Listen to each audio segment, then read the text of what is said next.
15 तारीख को ही पोलिंग होगी। और एक कोई बीजेपी के मंत्री बोले हैं, बयान दिए कि 15 को पोलिंग नहीं होना, हमको पतंग पिलाना है। तुम पतंग पिलाओ या ना पिलाओ, 15 तारीख को धूलिया में सिर्फ पतंग नजर आएगी आसमानों पर इंशाअल्लाह। और अहम बात, नरेंद्र मोदी, अजित पवार, शिंदे, नीतीश कुमार, कुमारस्वामी, चंद्रबाबू नायडू, इन तमाम ने मिलकर एक वक्त तरमीमी कानून बनाया और वो कानून इस संविधान के खिलाफ है।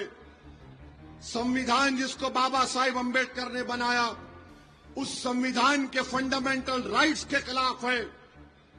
ये कानून जो बनाया गया आर्टिकल 25, 26 और 14 की खिलाफ वर्जी करता है।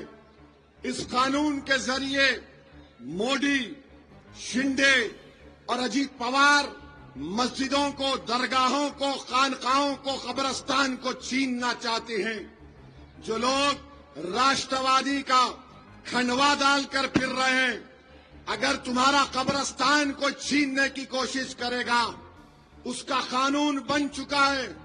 और उसकी पहली मिसाल दिल्ली में तुर्कमान गेट की मस्जिद का हम देख रहे हैं। दिल्ली वक्फ बोर्ड है, कुछ नहीं करता, कोर्ट से ऑर्डर आ गया, अपील रिव्यू पिटीशन फाइल नहीं होता।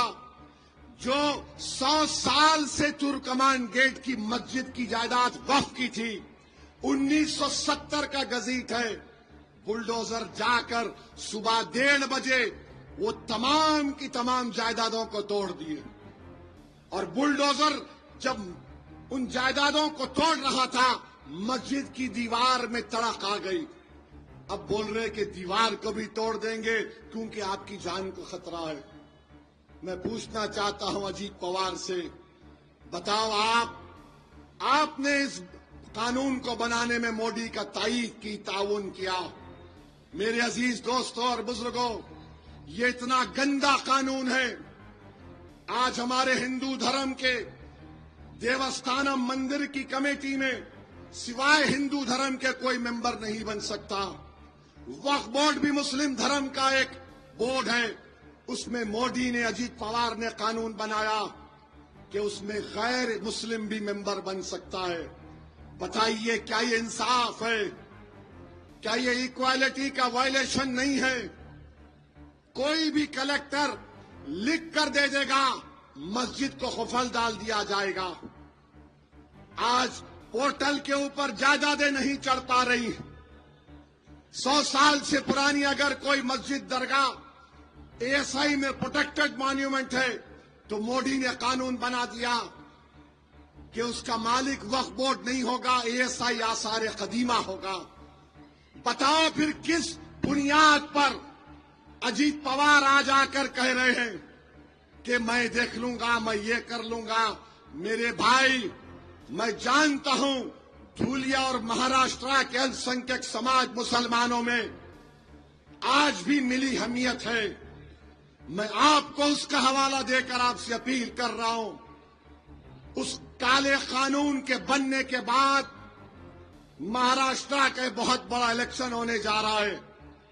आप अपना एक वोट उस काले कानून के इसके खिलाफ इस्तेमाल करिए और पैगाम दीजिए मोदी को, शिंदे को, अजीत पवार को कि तुमने जो कानून बनाया वो हमारी मस्जिदों को छीनने के लिए बनाया, तुमने ईदगाहों को खत्म करने का कानून बनाया।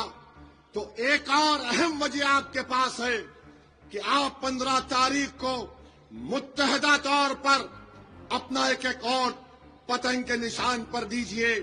और तुमने देखा अपनी आंखों से, अगर भारत की पार्लियामेंट में किसी ने खड़े होकर मोदी की आंख में आंख डालकर एनडीए के एमपीज के सामने कहा यह कानून बाबा साहिब के संविधान के खिलाफ है और मैं इस कानून को फाड़कर पार्लियामेंट के फर्श पर फेंक दिया, क्या ये अजीत पवार कर सकते थे?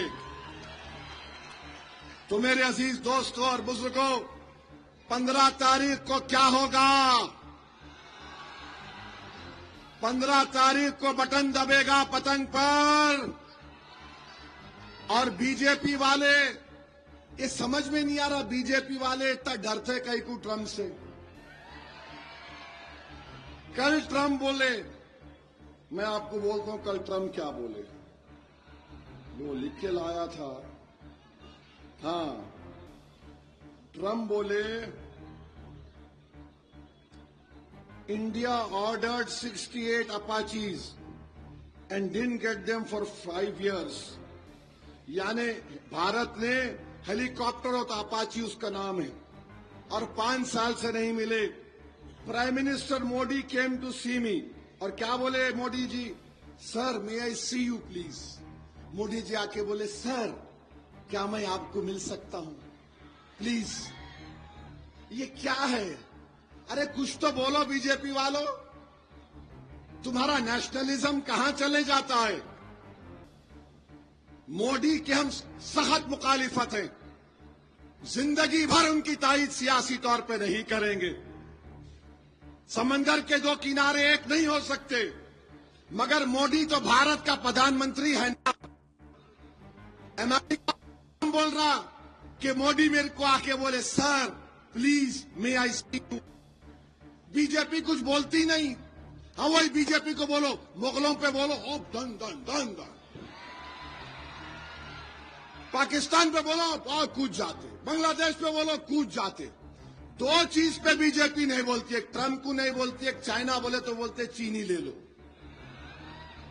आखिर इतना सन्नाटा क्यों है भाई? बीजेपी के लोग क्यों डरते ट्रंप से? ये भारत का मामला है, याद रखो।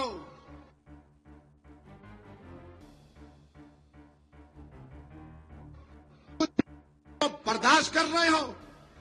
तुम्हारा नेशनलिज्म झूठा है, तुम्हारा नेशनलिज्म ड्रामा है। अगर तुम्हारा नेशनलिज्म पक्का होता तो तुम बोलते उस बारे में, मगर तुम नहीं बोल पा रहे हो। बहरहाल मेरे अजीज दोस्तों और बुजुर्गों, बीजेपी हर नौजवान को, किसान को, महाराष्ट्र को मायूस कर चुकी है। और मैं यहां पर बीजेपी के एमएलए साहब से पूछना चाहूंगा, महाराष्ट्र में पेट्रोल की कीमत क्या है? पेट्रोल की कीमत क्या है महाराष्ट्र में? कितना है? जोर से बोलो, नहीं सुनाई दिया, जोर से बोलो। 106 रुपये लीटर है। मोदी जी, गुजरात में 94 रुपये कैसा है, महाराष्ट्र में 106 कैसा है? सोचो आप, ट्रिपल इंजन की सरकार है ऊपर से, 3 इंजन है उसको। एक इंजन इधर जा रहा, एक इंजन इधर जा रहा, एक इंजन किधर की जा रहा। तो मेरे अजीज दोस्तों और बुजुर्गों, और मैं खास तौर से हमारी इज्जतदार मां और बहनों से भी अपील करूंगा कि आप लोग सुबह में जाकर, आपको 4 वोट डालना है। जहां पे पतंग का निशान दिखेगा बटन दबा दीजिए। मैं शुक्रगुजार हूं हमारी मां और बहनों का कि आपने हमेशा मजलिस इत्तेहादुल मुस्लिमीन को कामयाब किया अपनी दुआओं से, वोटों से। बिहार में भी ऐसा ही बोल रहे थे जो आज महाराष्ट्र में बोल रहे, नहीं नहीं मजलिस नहीं जीतेगी, गठबंधन गठबंधन, तेजस्वी मुख्यमंत्री बनेगा, कांग्रेस साथ है, सीपीआईएमएल साथ है, सीपीआई साथ है। अरे आप तो अकेले हैं। मैंने कहा प्यारे, हम अकेले कहां हैं? बोले आपके साथ कोई नहीं है, आपके 4 एमएलए को भी हमने ले लिया। मैंने उस वक्त इन तमाम नेताओं से कहा था कि तुमने 4 को मेरे एमएलए को तोड़ा, मैं 4 का बदला 24 से लूंगा इंशाअल्लाह ताला। और दुनिया ने देख लिया कि मजलिस के 5 एमएलए जीत कर आए। 12 मुकामात पर तीसरे नंबर पर मजलिस रही, 2 मुकामात पर दूसरे नंबर पर रही। एक सीट हमारा आदिल हसन 350 वोट से हार गया, 80,000 वोट लेने के बावजूद भी। और आपको जानकर खुशी होगी कि 5 ऐसे असेंबली की सीटें थीं जहां पर खवातीन महिलाओं ने वोटर लिस्ट में उन जितने वोट थे उसका 90% 90% अपने वोट को इस्तेमाल किया। वो 5 में से 3 असेंबली की सीट मजलिस ने जीती। तो हमेशा हमारी मां और बहनों ने मजलिस इत्तेहादुल मुस्लिमीन का साथ दिया। मैं आपसे भी अपील कर रहा हूं कि धूलिया के अच्छे मुस्तकबिल के लिए जहां पर आप रहते हैं वहां पर विकास और डेवलपमेंट के काम को कराने के लिए मेरी आप तमाम से अपील है कि मजलिस को वोट देकर कामयाब करिए। और कोई ताज्जुब की बात नहीं होगी कि 15 से ज्यादा हमारे कॉर्पोरेटर्स इंशाअल्लाह अब की बार कामयाब होंगे। ये बात जहन नशीन कर लीजिए आप। तो मेरे भाई 15 तारीख को पतंग पर बटन दबेगा, हाथ उठाकर जवाब दीजिए। पतंग पर बटन दबेगा। क्या पैगाम देंगे आप बीजेपी को, अजीत पवार को, कांग्रेस को? पतंग पर बटन दबाकर मजलिस को कामयाब करिए। और मैं देख रहा हूं वो सरों के समंदर को जो दूर तक खड़े हुए हैं। मैं उनसे कहूंगा कि जो दूर खड़े हुए हैं वो अपनी सेल फोन की लाइट को खोलें और यहां के लोग भी अपनी सेल फोन की लाइट खोलकर दुनिया को बता दें, महाराष्ट्र को बता दें, मजलिस के मुखालिफिन को बता दें कि ये मजलिस इत्तेहादुल मुस्लिमीन की मोहब्बत है, ये मजलिस इत्तेहादुल मुस्लिमीन की कामयाबी होगी। और इनके दिमाग की बत्ती जो गुल हो चुकी है ये आज की लाइट से इनके दिमाग में आएगा। तो लगाओ मेरे साथ नारा, नारे तकबीर, नारे तकबीर, नारे तकबीर। धूलिया की आवाम जिंदाबाद, मजलिस इत्तेहादुल मुस्लिमीन जिंदाबाद, हमारा इत्तेहाद जिंदाबाद। बहुत बहुत शुक्रिया। अस्सलाम वालेकुम।